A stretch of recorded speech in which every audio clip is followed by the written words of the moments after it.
లోకి వచ్చినట్లయితే praise lord చెప్పుకొని మన మధ్యలో ఉన్నటువంటి స్టెల్లా గారు వాక్యం స్టార్ట్ చేస్తారు. అందరికీ అందరికీ ప్రైస్తాలు అందరికీ ప్రైస్తాలు. ఈరోజు ప్రభు మనకిచ్చిన దినాన్ని బట్టి సమయాన్ని బట్టి మరొకసారి వందనాలు చెల్లించుకుంటూ మనం ప్రభు సన్నిధికి వచ్చి ఉంటున్నాం. కాబట్టి మనం అందరం కూడా ప్రభు వాక్యం వినాలని ఆశపడే వారంగా ఉండాలని ప్రభు కోరుకుంటాడు. అది ఎవరు చెప్పినా దేవుడు ఎవరి ద్వారా అయినా మాట్లాడగలడు. కాబట్టి ఆ విధంగా దేవుడి మాటలు మనం వినాలి.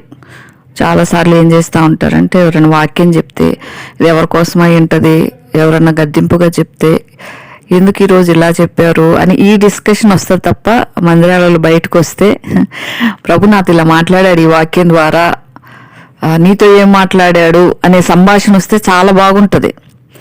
అది కనపడటం లేదు ఈ దినాల్లో సంఘాల్లో.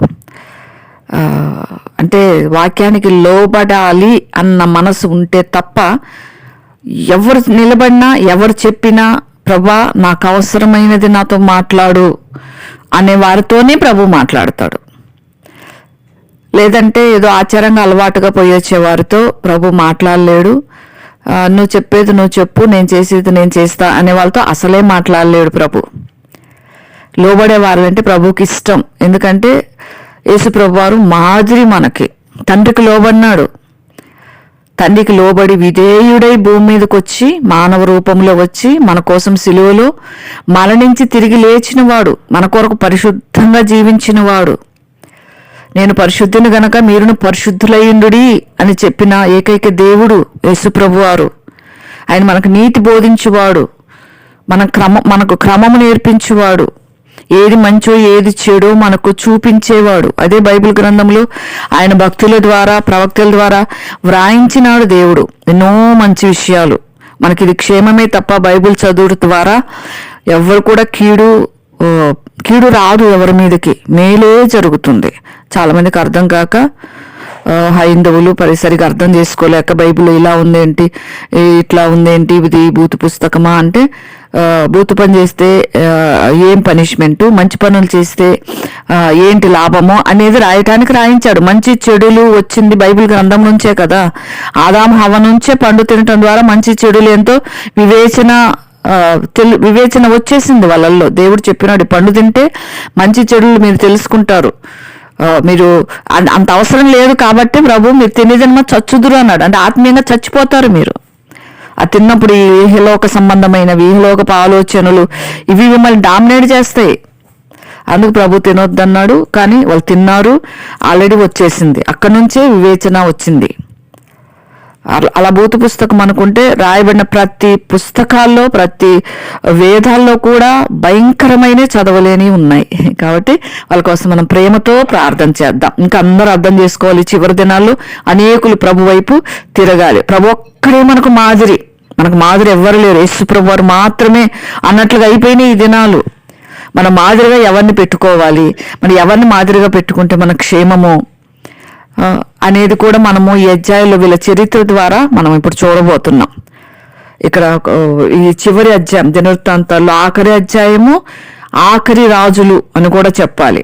నిజంగా చివరి రాజులు అని కూడా చెప్పాలి. నిజంగా బైబిల్లో ఎన్నో విషయాలు మనకు బోధపరుస్తూ దాని ద్వారా వచ్చే కీడేంటి, మంచి పనులు చేసే వాళ్ళ ద్వారా వచ్చే మేలు ఏంటి అనేది కూడా మనకు ప్రభువు మనతో మాట్లాడుతూ ఉంటారనమాట. కాబట్టి అవన్నీ మనం తెలుసుకొని ప్రభు దగ్గర సరి చేసుకోవటం అనేది చాలా మంచి విషయం. ఇప్పుడు మనం 36వ అధ్యాయంలోకి వచ్చినప్పుడు అప్పుడు దేశపు జనులు యోషియా కుమారుడైన యెహోయాహాజును స్వీకరించి యెరూషలేములో అతని తండ్రి స్థానమున అతనికి రాజుగా నియమించిరి. యెహోయాహాజు ఆరంభించినప్పుడు 23 వాడై యెరూషలేములో 3 సంవత్సరములు ఏలెను. 3 నెలలు ఏలెను. కాబట్టి దేవుడు నిజంగా మనుషులు ఎన్నుకున్న వారు రాజు అయినాడు. ఇక్కడ చూస్తే యోషియా దేవుడు ఎన్నుకున్నవాడు. యోషియా గురించి చాలా మంచి విషయాలు విన్నాం కదా నిన్న మొన్నటి దినంలో. దీపాంటి కూడా చెప్పినప్పుడు చాలా మంచి రాజు యోషియా. చాలా మంచి తండ్రి కూడా. ఆ విధంగా ఉంటూ చివరిలో కొంచెం తప్పు చేస్తున్నాడు. 35 చాప్టర్లో 35వ అధ్యాయంలో ఏం చేసినాడంటే, ఆ రాజ్యం మీదుగా, తన రాజ్యం మీదుగా ఐగుప్తు రాజు నెకో యూఫ్రటీస్ నది దగ్గర కిర్కెమెషు మీదకి దండెత్తి వెళ్తా ఉంటే యోషియా ఏం చేసినాడు, ఆయన మీదకి వెళ్ళినాడు. అనవసరంగా వెళ్ళినాడు, దేవుడు వెళ్ళమనలేదు. అనవసరంగా వెళ్ళి ప్రాణం మీదకి తెచ్చుకున్నాడు యోషియా. జీవితాంతం బాగుంది, చాలా బాగున్నాడు, చాలా భక్తిపరుడు యోషియా, చాలా మంచివాడు, దేవునికి ఇష్టం లేనన్ని తీసివేసిన వాడు యోషియా. కానీ చివరిలో తను చేసుకున్న పని ఏంటంటే, దాన్ని పోయే కుక్క చెవులు పట్టుకున్నట్టుగా అనమాట. అనవసరంగా ఆ రాజ్యం మీదకి పోతా ఉంటే పోనీ వెళ్ళని, తన మీదకి రావట్లేదు. రాజు చెప్తాడు కూడా, ఐగుప్తు రాజు, నేను నీ కోసం రాలేదు, నేను నిన్ను చంపడానికి రాలేదు, నీతో యుద్ధం చేయడానికి నేను రావట్లేదు, నువ్వు తొందరపడు మాకు అని చెప్తుంటే కూడా యోషియా అతని జోలికి వెళ్ళొద్దు అని చెప్తే కూడా వెళ్ళాడు. నిజంగా యోషియా దాంతో యుద్ధం చేసినాడు. కాబట్టి మారువేషం వేసుకొని దేవుని నోటి మాటలతో పలకబడిన నెకో మాటలను వినలేదు. అన్యుల ద్వారా కూడా దేవుడు మాట్లాడతాడు. నెకో ఐగుప్తు రాజే అయినా నెకో ద్వారా కూడా దేవుడు పలికిచ్చాడు. ఎట్లా అంటే ఆ దినాల్లో ఎవరిని వాడుకున్నాడు, గాడిద ద్వారా మాట్లాడిచ్చిన అతను, ఎవరతను, బిలాము ద్వారా కూడా దేవుడు బిలామును కూడా వాడుకున్నాడు. బిలాం వాస్తవానికి ప్రవక్త కాదు, సోదెగాడు, కానీ వాడుకుంటాడు. ఆయన పని నిమిత్తం ఎవరినైనా వాడుకుంటాడు. నిజంగా ఆ విధంగా దేవుడు అతన్ని వాడుకొని చెప్పించాడు, నా జోలికి రావద్దు నువ్వు అని. కాబట్టి వెళ్ళాడు జోలికి. వాళ్ళు విలుకాందే యేష మీద బాణం లేసినారు. సేవకుని చూసి నాకు గాయం తగిలిందని చెప్పినాడు. అక్కడి నుంచి నన్ను తీసుకెళ్ళమంటే వాళ్ళ సేవకులు వేరే రథం మీదకి ఎక్కించి అతన్ని తీసుకొని యెరూషలేముకి అతన్ని తీసుకొని వెళ్ళిపోయినాడు. అక్కడ చనిపోయినాడు, పితరుల సమాధిలో పాతి పెట్టబడినాడు. కాబట్టి మనం యోషియా ద్వారా నేర్చుకోవాల్సింది ఏంటంటే, మనకు కాని దాంట్లో వేలు పెట్టకూడదు, మనం ఎవరి జోలికి అనవసరంగా వెళ్ళకూడదు. అది దేవుని ఇచ్చిన జ్ఞానం మనం ఉపయోగించాలి. ఈ పాత్ర నేను పోషించొచ్చా లేదా, వీళ్ళ జోలికి నేను వెళ్ళొచ్చా లేదా అనేది మనము ప్రార్థన ద్వారా, దేవుని ద్వారా మనం జ్ఞానం పొందుకోవాలి. కాబట్టి ఆ విధంగా మరణించేసినాడు. శత్రువు చేతిలో గాయాలు పొంది చివరికి చనిపోయినాడు యోషియా గారు. ఈ విధంగా జరిగింది. ఇప్పుడు ఈ రోజు వచ్చేటప్పటికి తర్వాత ఏమైంది, యోషియా చేసిన కార్యాలన్నీ కూడా ఆ విధంగా దేవుడు రాయించి పెట్టినాడు. ఎందుకంటే కొన్ని మంచి విషయాలు నేర్చుకోవాలి, కొన్ని విషయాలను బట్టి బుద్ధి తెచ్చుకోవాలి. అందుకే పరిశుద్ధ గ్రంథంలో అన్ని వ్రాయబడినాయి.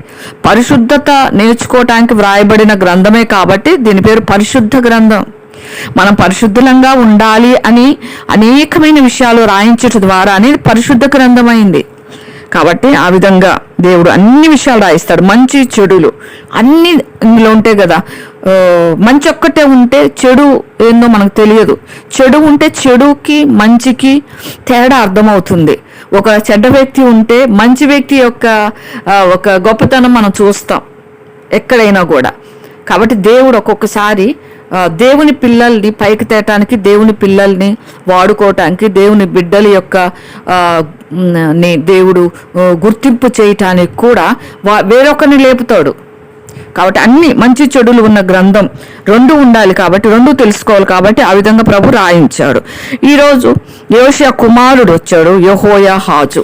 నిజంగా యెహోయాహాజు పరిపాలనలోకి వచ్చినాడు. ఎందుకంటే రాజులు కాబట్టి వారసత్వం మీదుగా వస్తూ ఉంటారు.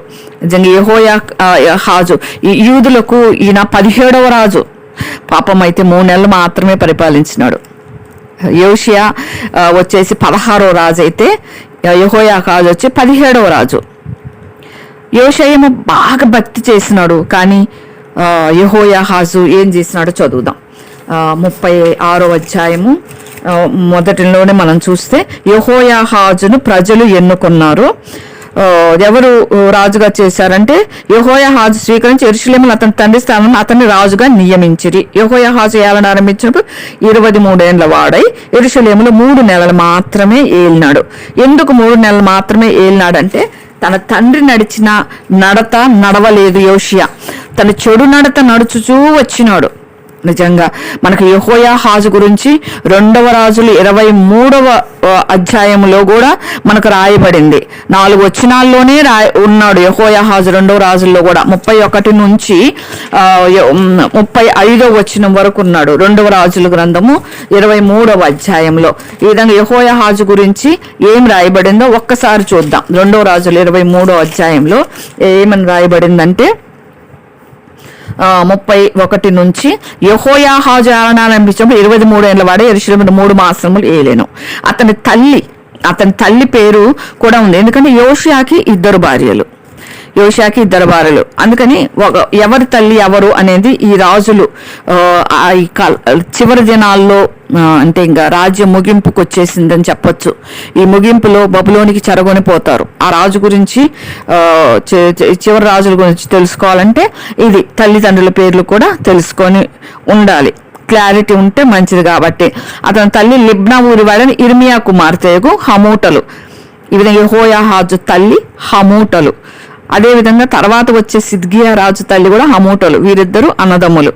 కాబట్టి యెహోయాహాజు ఏం చేసినాడంటే అతని పితరులు చేసిన దానంతటి ప్రకారము యెహోవా దృష్టికి చెడు నడత నడిచెను.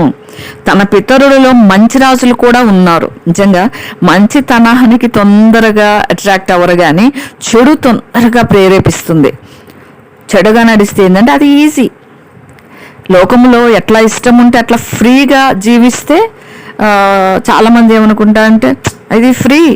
ఈ రోజుల్లో ఉన్న ట్రెండ్, ఈ రోజుల్లో ఉన్న ఏమంటారు, ఈ రోజుల్లో ఉన్న ఇక పద్ధతులు ఇవి అన్నట్టుగా ఈజీగా వెళ్ళిపోతారు. కానీ ఇది ఇరుకు మార్గం అని దేవుడు ఎందుకు చెప్పాడంటే, ఇది కష్టతరమైన ఇరుకు మార్గంలో గుండా మనం నడిచినప్పటికీ ప్రభు కొరకు మనం త్యాగాలు చేసుకొని ప్రభులాగా జీవిస్తూ ఉంటే, మాదిరిగా ఉంటే ఆయన మనల్ని విశాల స్థలంలోకి తోడుకొని పోతారు. పరలోక రాజ్యం విశాలమైనది. అది కోటాను కోట్ల ఉండే స్థలం. అది ఇక్కడ ఇరుకుగా ఉంది, మనకు ఇది ఇబ్బంది అని ఎవరు అనుకుంటారంటే మంచిగా నడవటానికి ఇష్టం లేని వాళ్ళు అనుకుంటారు. చెడు అలవాట్లు, చెడు త్రోవను పోవాలనుకునే వాళ్ళు. అదేవిధంగా చెడు నడత నడిచే రాజులను అనుసరించాడు. మంచి రాజులు కూడా ఉన్నారు కదా. ఇందులో తన తండ్రే ఉన్నాడు కదా. తండ్రి మాటలు కానీ తండ్రి ప్రవర్తన కానీ తనకు ఎక్కలేదు. చాలా మంది కూడా లోకంలో మంచి తల్లిదండ్రులు ఉంటారు, మంచి సేవకులు ఉంటారు తండ్రులుగా. వారి పిల్లలకు రక్షణే ఉండదు. వారి పిల్లలు భయంకరంగా, వాళ్ళ పిల్లల పేరు ఎత్తితేనే ఏదోగా చెప్పే విధంగా ఉంటారు. అది భయంకరమైన పరిస్థితి. ఎవరికి వాళ్ళే. చాలా మంది అనుకుంటారు మా తల్లిదండ్రులు మమ్మల్ని సరిగ్గా చూడలేదు కాబట్టి వాళ్ళకి చెడ్డ పేరు తేవాలి అన్న వాళ్ళు కూడా, మూర్ఖులు కూడా ఉంటారు పిల్లలు. ఎందుకంటే చిన్ననాటి నుంచి పిల్లలు ఏ విధంగా పెంచాలో మన తల్లిదండ్రులుగా, ముఖ్యంగా తల్లిగా నేర్చుకోవాలి. ఇద్దరికి సమన్యాయం చేస్తూ, సమానంగా చూస్తూ, పిల్లల్ని దేవునిలో పెంచుతూ, దైవికంగా పెంచుతూ, దేవుని వాక్యములో పెంచుతూ, దేవుని వాక్యం గురించే మాట్లాడుతూ, ఒకవేళ ఎవరి గురించే నెగిటివ్గా మాట్లాడాల్సి వచ్చినా మనసు బాధపడి పర్వాలేదు, అయినా మనం క్షమించుకోవాలి. మనం క్షమించుకోవటాన్ని నేర్పించడానికి ప్రభు పరిస్థితులు అనుమతించాలి అని కన్క్లూజన్ చేయాలి. కన్క్లూజన్ చాలా ప్రాముఖ్యమైనది. ఆ విధంగా చేస్తే బాగుండేది. మరి యోషియా ఇక్కడ చెప్పారో లేదో మనకైతే తెలియదు, కానీ యోషియా యొక్క నడత రాలేదు. చెడు నడత నడిచిన రాజుల నడతలు నడిచినాడు. ఇతడు యెరూషలేములో ఏలుబడి చేయకుండా ఫరోనెకు హమాతు దేశమందున్న రిబ్లా పట్టణమందు అతనికి బంధకములలో ఉంచి దేశం మీద 70 మనుగుల వెండిని 2 మనుగుల బంగారమును పన్నుగా నిర్ణయించిరి. పన్ను కూడా వేసేశారు ఇతని మీద. ఫరోనెకు అనే రాజు, నిజంగా అతని మీద ఒక రాజు అధికారిగా వచ్చినాడు, అధికారిగా పంపబడినాడు. ఎందుకు అంటే దేవునికి ఇష్టంగా లేడు, చెడు నడత నడుస్తున్నాడు కాబట్టి అతని మీదికి విరోధులు లేపినారు. చెడు నడత నడిస్తే విరోధులు, మన విరోధి అయిన సాతానే మన దగ్గరకు వస్తాడు. మన విరోధి అయిన సాతాను దేవుని దగ్గర ఎప్పుడైతే మన నడత సరి చేసుకోకుండా అలాగే కొనసాగుతా ఉంటే సాతానుడు తిష్టేసుకుంటాడు. ఇంకోడు వెళ్ళనంటాడు. ఎందుకంటే నువ్వు నా బిడ్డవు కదా, ఇన్ని రోజులు నేను చెప్పినట్టు చేసినావు కదా, ఇప్పుడైనా కొత్తగా మాట్లాడుతున్నావు అంటారు. కానీ దేవుడు చివరి వరకు అవకాశాలు ఇస్తాడు. అవకాశాలు ఎప్పుడు ఇస్తూనే ఉంటాడు. దేవుని బిడ్డల ద్వారా మాట్లాడుతుంటాడు, వాక్యం ద్వారా మాట్లాడుతుంటాడు. మన వాక్యం బైబిల్ చదువుతూ ఉంటే మన మనస్సాక్షి మనతో మాట్లాడుతుంది. ముఖ్యంగా మన మనస్సాక్షి మనతో ఖచ్చితంగా తెలుసు చేసే తప్పని. బయటికి రాలేకపోవటము అనేది అది దేవుని దగ్గర పోరాడలేకపోవటం, ఇష్టం లేక బయటికి రావటం ఇష్టం లేకపోతే దేవుని దగ్గర పోరాడలేదు. యథార్థముగా ప్రభు దగ్గర ఒప్పుకుంటే సాతానుడు పారిపోతాడు చిటికలో. యథార్థంగా మోకరించి సిగ్గుపడకుండా ప్రభువా నేను దోషిని అంటే ప్రభు ఎందుకు క్షమించడు? ఆయన క్షమించటంలో సిద్ధ మనస్సు కలిగిన వాడు. నా బిడ్డ ఎప్పుడు నా దగ్గరకు వచ్చి క్షమాపణ అడుగుద్దా, నేను క్షమిద్దాము, నేను మేలు చేద్దాము, నేను సమకూర్చుకుంటాను అని ఎప్పుడు చేతులు చాపే ఉంచుతాడు. నిజంగా అది ప్రభు యొక్క గుణలక్షణం. అది లేకుండా ఉంటే ప్రభువు మనసుకు అతీతం. పరిశుద్ధుడు ప్రభు మనసుకు అతీతంగా ఉంటే రాలేడు. మనం ఎవరన్నా మన మనసుకు తగ్గట్టు లేకపోతే మనం వాళ్ళ దగ్గర నిమిషం ఉంటామా? ఉండలేము. గంట కాదు కదా, ఒక 5 నిమిషాల దగ్గర చిరాకు వచ్చేస్తుంది కదా. మన మనసు విరుద్ధంగా మాట్లాడుతుంటే, విరుద్ధంగా ప్రవర్తిస్తూ ఉంటే వాళ్ళు సహవాసం చేయలేం. మరి ప్రభు అంత మహాపరిశుద్ధుడు, అంత కలంకము లేని నిర్దోషి నిష్కల్మషుడు, మనతో ఎలా సహవాసం చేస్తాడు? మనం చెడు నడత నడిస్తే అదే రాజు చేసినాడు. ఇక్కడ చెడు నడత నడిచెను అని ఉందన్నమాట. 4 వచనాల్లో మాత్రమే దినవృత్తాంతాల గ్రంథాల్లో ఇతని గురించి రాయబడింది. తర్వాత ఐగుప్తు రాజు యెరూషలేమునకు వచ్చాడు. యెహోయాహాజును తొలగించేసినాడు. ఆ దేశమునకు 200 మలుగుల వెండిని నిర్ణయించేసినాడు. అతని సహోదరుని ఎల్యాకీమును యూదా మీదను యెరూషలేము మీద రాజుగా నిర్ణయించారు. ఎవరు నియమించారంట? ఐగుప్తు రాజు. అంటే ఐగుప్తుని అసలు ఆశ్రయించొద్దు అన్నాడు కదా దేవుడు. ఏ ఐగుప్తుని దేవుడు వద్దు అన్నాడో అదే ఐగుప్తు తన తండ్రిని బట్టి పాత్ర కూడా కొంత ఉండొచ్చు, అనవసరంగా యుద్ధానికి పోవటం. అతను ఆధిపత్యం వహిస్తున్నాడు. ఇప్పుడు అతను అధికారి అయిపోయినాడు. వీళ్ళకి దేవుడు కాదు అధికారి, దేవుడు కాదు నిర్ణయించేది. దావీదును దేవుడు నిర్ణయించుకున్నాడు, సొలొమోను దేవుడు అనుమతించినాడు, కాపాడుకోలేదు. కానీ ఇక్కడ ఏం జరుగుతూ ఉందంటే జనులు అభిషేకించినారు. ఐగుప్తు రాజు ఏం చేస్తున్నాడంటే జనులు పెట్టుకున్న ఈ రాజుని యెహోయాహాజుని తొలగించేసి ఆ దేశంలో ఒక పన్నులు పెట్టేసేసి అతని సహోదరుని అంటే అతన్ని తర్వాత ఎల్యాకీముని యూదా మీద యెరూషలేము మీద రాజుగా చేసినాడు. అతనికి ఏం పేరు పెట్టినాడంటే యెహోయాకీము అని మారు పేరు పెట్టెను. అసలు పేరు తండ్రి పెట్టిన పేరు ఏంటంటే ఎల్యాకీముకి యెహోయాకీము అని పేరు పెట్టి ఐగుప్తు రాజుని నెకో అతన్ని రాజుగా చేసినాడు. యెహోయాహాజుని ఏం చేసినాడు? పట్టుకొని ఐగుప్తునికి చెరగా తీసుకొని పోయినాడు. ఇంకెప్పుడు నువ్వు నా కిందే ఉండాలి, నేను చెప్పిందే చేయాలి. బందీలు బానిసలు ఎట్లా ఉంటారు అట్లా అన్నమాట. అందుకే చెడు నడత నడిచిన కారణాన ఒకసారి సాతానుకు మనకు బానిసలం అయిపోతే వాడు చెప్పినట్లే చేయమంటాడు. మన మైండ్ అంతా ట్రాప్ చేస్తాడు. మన అసలు సత్యమేదో గ్రహించకుండా చేస్తాడు, నిజమేదో తెలియకుండా చేస్తాడు, అన్నీ నేర్పిస్తాడు. అబద్ధాలు, ఇంకా వేషధారణ, అన్నీ కూడా వాడు నేర్పించిన దాంట్లోకే వెళ్ళాలి. నువ్వు వేషధారణ ప్రార్థన చేయండి, చేయాలి. వేషధారణ ఆరాధన చేయాలి. వేషధారణగా మాట్లాడాలి. ఇతరుల కీడు చేస్తా, కీడు చేసి మేలు చేసినట్లుగా ఉండండి, చేస్తా. వాడు ప్రేరేపణ, అది వాడు ప్రేరేపిస్తూ ఉంటాడు. అలా అయిపోయినాడు ఇక్కడ కూడా. అంటే వాళ్ళ ద్వారా మనం నేర్చుకోవాల్సినవి అవి. యెహోయాహాజు చేసిన పనిని బట్టి బానిసైపోయినాడు. ఐగుప్తుకు తీసుకొని వెళ్ళిపోయి బంధించేసుకున్నాడు. నిజంగా ఎంత భయంకరమైన విషయం.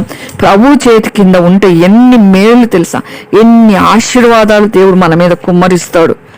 ఇహ సంబంధమైన ఆశీర్వాదాలు దేవుడు మనకు అడగకున్నా ఇస్తాడు. పరసంబంధమైన ఆశీర్వాదాల కోసం వెతుకుతా ఉంటే ఆశీర్వాదం వెంట మనం పరిగెత్తకూడదు. మన వెంట ఆశీర్వాదం పరిగెత్తాలి. మన వెంట ఆశీర్వాదం పరిగెత్తాలంటే మనం దేవుని వెంట పరిగెత్తాలి, దేవుని వెంబడిస్తూ ఉండాలి. దేవునికి ఇష్టమైనవి చేస్తూ ఉంటే ఆశీర్వాదాలు వద్దన్నా మన వెనకాల పరిగెత్తుతాయి. ఆ విధంగా ఈ చివరి రాజులు 4 కూడా ఎవ్వరు కూడా దేవునికి ఇష్టంగా లేరు. నిజంగా ఈ 236 అధ్యాయము 137 కీర్తన చదివితే దానికి అనుసంధానంగా ఉంటుంది. కీర్తన తర్వాత చదవచ్చు మీరు.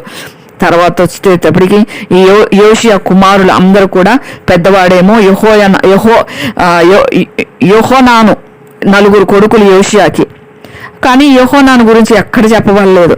మరి ఇతని ముందే చనిపోయినాడో ఏమో తెలియదు, కానీ ఎక్కడ బైబిల్లో రాయించలేదు. ప్రభు దినవృత్తాంతంలోనే ఒక్కసారి కనబడతాడు అంతే. తర్వాత యెహోయాకీము వచ్చేసి 3వ వాడు, సిద్కియా వచ్చేసి 4వ వాడు.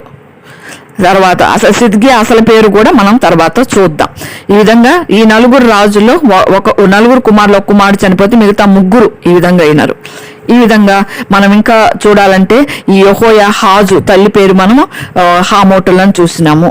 తర్వాత రాజు ఎవరైనాడు చూద్దాం. 5వ వచనం నుంచి యెహోయాకీమును రాజుగా చేసినాడు. యెహోయాహాజును పట్టుకోపోయి యెహోయాకీము ఏలనారంభించినప్పుడు 5వ వచనం నుంచి 25 ఏండ్లు అతనికి యెరూషలేములో 11 సంవత్సరాలు మాత్రమే ఏలినాడు. నిజంగా ఆ దినాల్లో న్యాయాధిపతులందరూ కూడా 40 సంవత్సరాలు న్యాయాధిపతిగా ఉండేను, 40 సంవత్సరాలు న్యాయాధిపతిగా ఉండేను మనం ఎక్కువగా చూస్తాం. రాజుల్లో కూడా 40 సంవత్సరాలు రాజులుగా ఉన్న వాళ్ళని చూసాం. చివరి రాజులకు వచ్చేటప్పటికి యూదా రాజుల్లో, ఈ తప్పిపోయిన రాజుల్లో కొద్ది కాలమే, తన యెహోయాహాజు 3 నెలలే, యెహోయాకీము వచ్చేసి 11 సంవత్సరాలు మాత్రమే. అయితే ఇతను ఎట్లా జీవించాడు? అతను తన దేవుడైన యెహోవా దృష్టికి చెడు నడుచుట చేత అతని మీదికి బబులోను రాజైన నెబుకద్నెజరు వచ్చి అతను బబులోనికి తీసుకొని పోవుటకై గొలుసులతో బంధించెను. చెడు నడత ఎప్పుడైతే వస్తుందో శత్రు రాజులు అప్పుడే వచ్చినారు, అప్పుడే దేవుడు పంపాడు. చెడు నడత ఉంటేనే సాతాను మన దగ్గరికి వస్తాడు. నీతిగా ఉంటే వాళ్ళ దగ్గరికి రాలేడు, భయపడతాడు. కాబట్టి మనం వాడిని భయపెట్టాలి. అది మనం ఇక్కడ నేర్చుకోవాల్సిందే. చెడు నడత నడవటం వలన శత్రు రాజులు వీళ్ళ మీదికి వచ్చినారు, యెహోయాకీము మీదికి. నిజంగా ఇది భయంకరమైన పరిస్థితి. యెహోయాహాజును తర్వాత యెహోయాహాజు అట్లే అయిపోయినాడు, యెహోయాకీము కూడా అట్లే అయిపోయినాడు. నిజంగా ఆ విధంగా మనం కూడా నేర్చుకోవాల్సిన విషయాలు ఎన్నో ఉన్నాయి ఇందులో. దేవుని గద్దించినప్పుడు గద్దింపుకు లోబడాలి. నిజంగా యోషియా కూడా గద్దింపుకు లోబడుంటే బాగుండేది, లోబడలేకపోయినాడు. యెహోయాహాజు వచ్చేసి అసలు యెహోవాహాజు అంటే అర్థం ఏందో తెలుసా? యెహోవా పట్టుకొనును. చాలా మంది పేర్లు అర్థాలు చాలా బాగుంటాయి, కానీ పేరుకు వ్యతిరేకంగా జీవిస్తుంటారు. అది చాలా బాధాకరమైన విషయం. దేవుడు ప్రతి దానికి ఒక అర్థంతోనే దేవుడు బైబిల్ గ్రంథంలో రాయబడతాయి. అందుకే బైబిల్ పేర్లు ఎందుకు పెట్టుకుంటారంటే అవి చాలా అర్థవంతంగా, చాలా వినటానికి వినసొంపుగా, అవి పలుకుతా ఉంటే సమాధానంగా ఉంటాయి అన్నమాట. యెహోవా పట్టుకొనును అని అర్థం యెహోయాహాజు అంటే. ఇంకా చేజార్చుకున్నాడు, తను దాన్ని వదిలేసుకున్నాడు. దేవుడు చేయి పట్టుకుని ఉంటే చక్కగా నడిపించుండేవాడు. దేవుడు తన తండ్రిలాగా నడిచుంటే బాగా నడిపించుండేవాడు. చెడ్డరాజుల యొక్క సహవాసం చేసేటను బట్టి ఆ విధంగా 3 నెలల్లోనే అయిపోయినాడు. నిజంగా ఆ విధంగా కాకుందుము గాక మనము కూడా. ప్రభు ఒకసారి మనల్ని పట్టుకున్న తర్వాత చేయి మనం తిరిగి ప్రభు చేతిని వదిలిపెట్టకూడదు. ప్రభు చేతిని మనం వదలటం కాదు, మన చేయి ప్రభు చేతికి ఇవ్వాలి. ఎందుకంటే ఎఫెసీ 2:1 ప్రకారము దేవుడు మనకు ఎంత మేలు చేసినాడంటే మనకు రక్షణ ఇచ్చినాడు. అంధకార సంబంధ చీకటిలో ఉన్నప్పుడు, మన చీకటి సంబంధం, చీకటిలో ఉన్నాము, సాతానుకు బానిసలము. అట్లాంటి వాళ్ళని దేవుడు మనం బయటికి తెస్తే మనం అంత జాగ్రత్తగా దేవునికి ఇష్టంగా ఉంటే, దేవునికి దేవా నువ్వు నా చేయి పట్టుకో.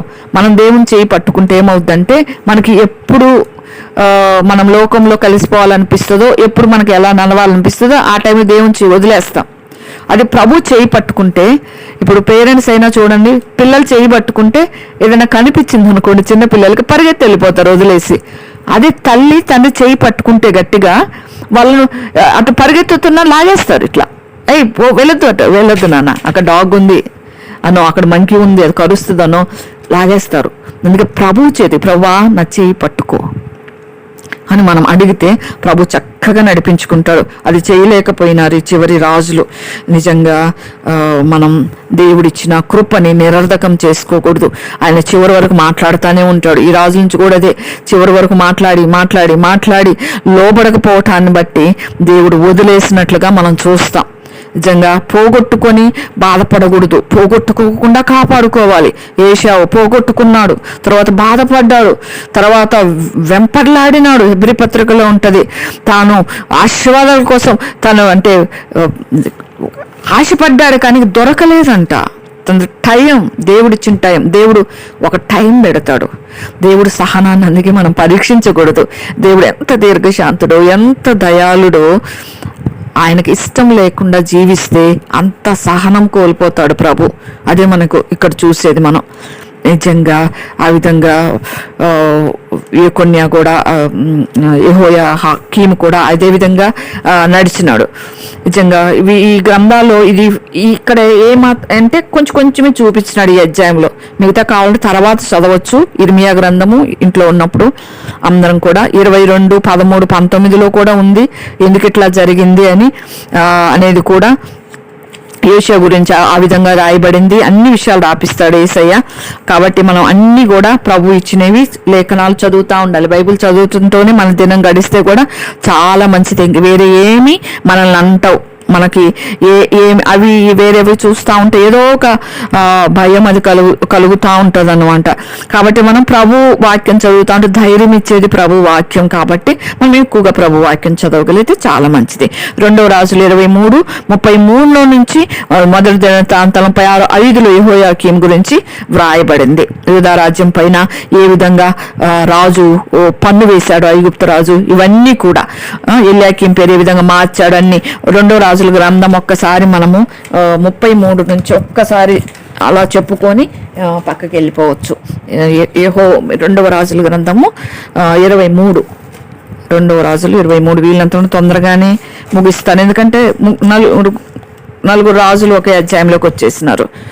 అందువల్ల 23:33లో ఏమని ఉంటుందంటే, అతడు యెరూషలేములో ఏలుబడి చేయకుండా ఫరో నెకో హమాతు దేశమందున్న రిబ్లా పట్టణమందు అతని బంధకముల్లో ఉంచి రిబ్లా పట్టణానికి ఎత్తకెళ్ళాడు, బంధకాల్లో పెట్టాడు, దేశం మీద ఈ విధంగా పన్నులు వేసాడు అని చూసినాం కదా.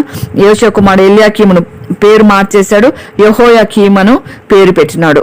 తర్వాత రాజు యెహోయాకీము ఫరో ఇచ్చిన ఆజ్ఞ చొప్పున దేశం మీద పన్ను నిర్ణయించేసాడు, పన్నులు కట్టేసినాడు. కాబట్టి యెహోయాకీము ఈ విధంగా ఏలినాడు. యెహోయాకీము బబులోను రాజు నెబుకద్నెజరు, యెహోయాకీము దినాల్లో నెబుకద్నెజరు బబులోను రాజు వచ్చినాడు యెరూషలేము మీదకి. నిజంగా శత్రు రాజులు ఒకరి తర్వాత ఒకరు వచ్చేస్తూనే ఉన్నారు. నిజంగా యెహోయాహాజు మీదకి ఐగుప్తు రాజు వచ్చి యెహోయాకీమును రాజుగా చేస్తే యెహోయాకీము కూడా అదే చెడు నడతలలో తన సహోదరుడు చేసినట్లుగా తన చెడు నడతలు నడవటాన్ని బట్టి, పితరులు చేసినట్టు చెడు నడతలు నడిచిన పితరులను అనుసరించడాన్ని బట్టి బబులోను రాజుని దేవుడు రేపినాడు, నెబుకద్నెజరుకు అప్పగించినాడు, యెరూషలేము మీదకి వచ్చినాడు. నిజంగా యెహోయాకీము అతనికి దాసుడైపోయినాడు. 3 years అతనికి సేవ చేసినాడు. ఆ తర్వాత అతని మీద తిరుగుబాటు చేసినాడు. మళ్ళీ యెహోవా అతని మీదకి అతని సేవకులైన ప్రవక్తల ద్వారా ఏ మాటలు చెప్పినా కూడా యూదా దేశాన్ని నాశనం చేయుటకై దాని మీదకి కల్దీల సైన్యములు, సిరియల సైన్యములు, మోయాబీల సైన్యములు, అమ్మోనీ సైన్యములు రప్పించెను. చూడండి ఎంతమంది వచ్చినారు. నిజంగా 1, 2, 3, 4, 5 ఈ విధంగా ఈ సైన్యాలు అన్నీ కూడా కలిసి వచ్చి యెరూషలేము మీదకి వచ్చినారు. నిజంగా ఈ విధంగా యెహోయాకీము దినాలు కూడా ఆ విధంగా అయిపోయినాయి అన్నమాట. కాబట్టి రాజుల గ్రంథం ఇంకా అనేక అధ్యాయాల నుంచి కూడా మనం చూసినట్లయితే మనకు అన్ని క్లారిటీ వస్తాయి. ఇవన్నీ కూడా 2 రాజుల గ్రంథంలో 24, 23 అధ్యాయాల్లో ఉన్నాయి. ఆ తర్వాత 20 తర్వాత దినవృత్తాంతాల్లో ఉన్నాయి. ఇంకా కూడా వేరే వేరే చోట్ల కూడా దేవుడు ఇర్మియాలో ఎక్కువగా క్లియర్గా క్లారిటీగా రాపించాడు. ఎందుకంటే ఆ దినాల్లో ఇర్మియా ప్రవక్తగా ఉన్నాడు. కాబట్టి ఆ విధంగా ఇర్మియా ద్వారా దేవుడు ఆ విధంగా రాయించినాడు అనమాట. ఈ విధంగా అష్షూరు రాజు అదే బానిస అయిపోయింది యూదా దేశం. ఎవరి టైంలో? యెహోయాకీము టైంలో. నిజంగా యెహోయాకీము యొక్క తల్లి వచ్చి జబూదా. మరి తల్లిలో మరి ఏ విధంగా పిల్లలకి నేర్పించుకోవాలనే విషయం కూడా నేర్చుకోవాల్సి వస్తుంది ఇక్కడ. ఎందుకంటే తల్లి మాట ఎక్కువగా వింటారు తండ్రి మాట కంటే కూడా. ఎందుకంటే దగ్గరగా ఉంటారు కాబట్టి. మరి జబూదా ఏం నేర్పించిందో, నాన్న డాడీ ఈ విధంగా ఉన్నాడు, నువ్వు కూడా ఆ విధంగా ఉండు, ఆ విధంగా నువ్వు జీవించాలి అని చెప్పుంటే బాగుండేదేమో. కానీ జబూదా ఏం చెప్పిందో తెలియదు, కానీ ఇతడు కూడా చెడు నడితే నడిచినాడు అనమాట. ఇతన్ని రాజుగా ఎవరు చేసినట్టు ఐగుప్తు రాజు ఇతనికి పేరు మార్చేసి రాజుగా చేసినాడు. తర్వాత అష్షూరు రాజ్యం పరిపాలన కిందకి వెళ్ళిపోయింది. బబులోనుకు కిందకి కూడా వెళ్ళిపోయింది. నిజంగా బబులోను చూస్తే అష్షూరును ఓడించేంత స్థాయి ఉంది బబులోనికి. తర్వాత ఇదో 3 సంవత్సరాలు బానిసగా వెళ్ళిపోయినాడు. 3 సంవత్సరాల తర్వాత ఏమైనాడంటే అతను రాజుగా అతన్ని కూర్చోబెట్టారు. అంటే ఏ ఇయర్స్ అంటే 609 నుంచి 608 అని చరిత్రకారులు చెప్తారు. అవన్నీ మనకు అవసరం లేదు ఇప్పుడు, అది గతించిపోయింది. వాళ్ళ నుంచి నేర్చుకోవాల్సినవి మాత్రమే నేర్చుకుంటేనే చాలా బాగుంటుంది, టైం కూడా వేస్ట్ కాకుండా. నిజంగా ఇర్మియా ప్రవక్త ద్వారా దేవుడు రాపించినాడు. నిజంగా చాలా మంది ప్రవక్తల ద్వారా దేవుడు రాపించినాడు. మీ జీవితాలు బాగాలేవు, మీ బ్రతుకులు బాగలేవు, మారండి, బబులోనికి చెరకపోతారు మీరు మారకపోతే.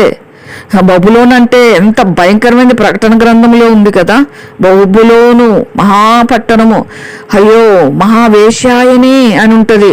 అటువంటి పాపభూయిష్టమైన బబులోనికి మీరు అప్పగించబడతారు. వాళ్ళ కఠినులు, మీ పిల్లల్ని బండకేసి కొడతారు. అందుకే కీర్తన 137లో ఉంటుంది. ఎందుకంటే వాళ్ళని బండకేసి కొడతారంటే, పిల్లల్ని ఎందుకు కొడతారంటే, పిల్లల్ని ఎందుకు దేవుడు అప్పగిస్తాడని చాలాసార్లు మనం అనుకుంటాం కదా. ఆ పసిపిల్లలకి ఏం తెలుసు, దేవుడు వాళ్ళని అప్పగించాడు తల్లిదండ్రులు చేసిన తప్పిదానికి. అంటే తల్లిదండ్రులు చేసిన దోషం ఏమవుద్దంటే, ఈ పిల్లలు పెద్దయితే వీరిలాగే తయారవుతారు కాబట్టి వీరు పెద్దయ్యేదాకా వీళ్ళు ఉంచొద్దు, కాబట్టి వీళ్ళని చంపేసేయాలి అన్నట్లుగా ఆ విధంగా వాళ్ళు ఆ దినాల్లో బబులోనికి చెరకుపోయినప్పుడు పసిబిడ్డల్ని కూడా బండకేసి కొట్టినారనమాట. ఇంత భయంకరం. తల్లిదండ్రులు చేసిన పాపము, శాపము పిల్లల మీదకి వచ్చింది.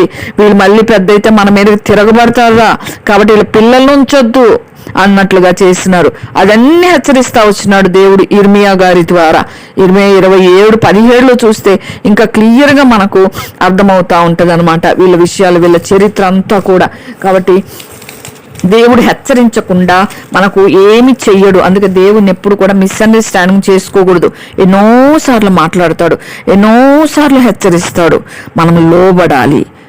అందుకే దేవుడు అంటాడు 22:17లో, ఈ జనులు నన్ను విడిచి ఇతర దేవతలకు ధూపము వేయచ్చు, తమ సకల కార్యముల చేత నాకు కోపం పుట్టించి ఉన్నారు. దేవునికి కోపం వస్తే నిలవగలమా?